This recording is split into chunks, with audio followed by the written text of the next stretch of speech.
picture Adam, you go to mid wicket. Now, how would Adam know where his mid wicket is?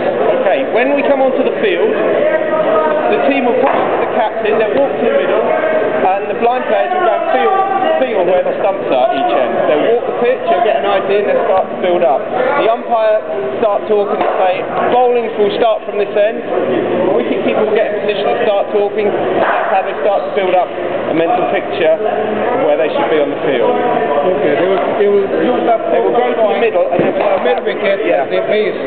They will. Okay. So they'll go to the middle and work out, go from there. So that's their main spot, their main point of reference at the beginning of the game, in the middle of the pitch.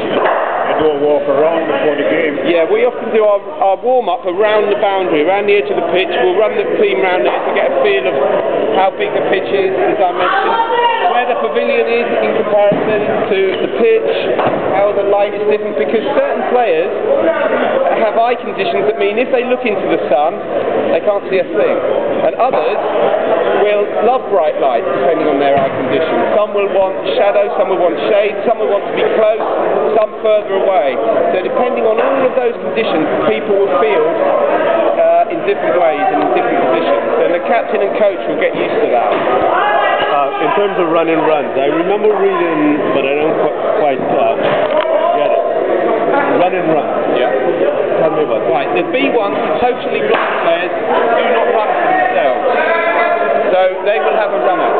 So like in mainstream cricket, if you get injured, you have a runner. Same principle of it. The B2s can choose to have a runner if they want to, or they can run their own runs. And the B3s will run all their own runs and run the other people's runs. So the B3s are often retired at the end of the game. Addition to what you just said too, with regards to where the pavilion is and where most of the noise is on that ground, the technology will know exactly where these places are. Very important, and you would do it. I mean, if you, let's all shut our eyes now. Shut your eyes. And try and get some reference points about, can you hear where the batsman is? Can you hear where the bowlers are? You mean on the other side? Yeah.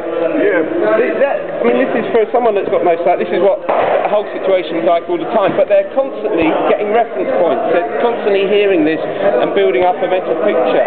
In the same way that if we come into this indoor school, we don't know we're doing it, but we're scanning it all the time. We're looking around, we're seeing where bags are, we see where the entrance is. We're taking in all this information that it's so natural that we don't notice it.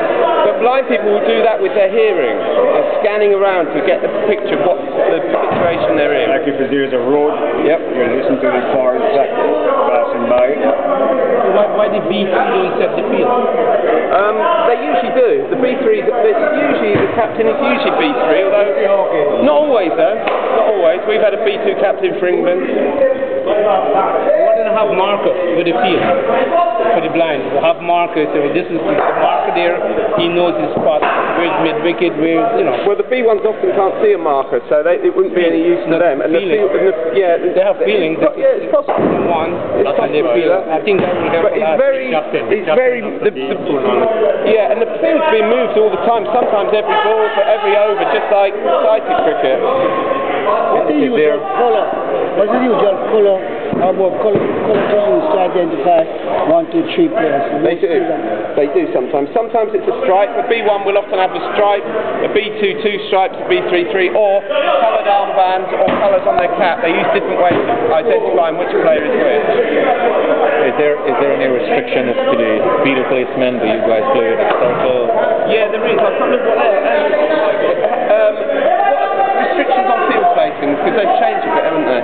Yeah, it'll be in your rules, but I think it's first 15 overs, same as mainstream cricket. I think you could have a certain number in the circle for the first 15 overs. I think that's what it is, but it's in the packs that I've given you. In international, in domestic, it would be up to you to work out within your own areas.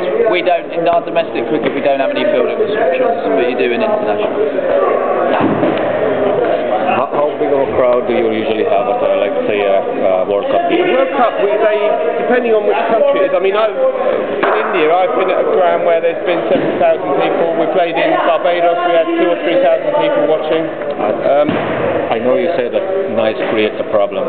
Yeah, it does, but the players don't mind really. If they've got a crowd, they'd rather have a crowd because it's such a brilliant atmosphere. So the players develop a highly tuned concentration in terms of sound. So in the same way that we mainstream players develop highly tuned concentration through sight. What is the dimension of the playing area? So, I think between 45 and 55 yards, I think. For kids, you bring the boundary in a bit. For international, I think it's 45 to 50. The boundary. The pitch, you're saying 22.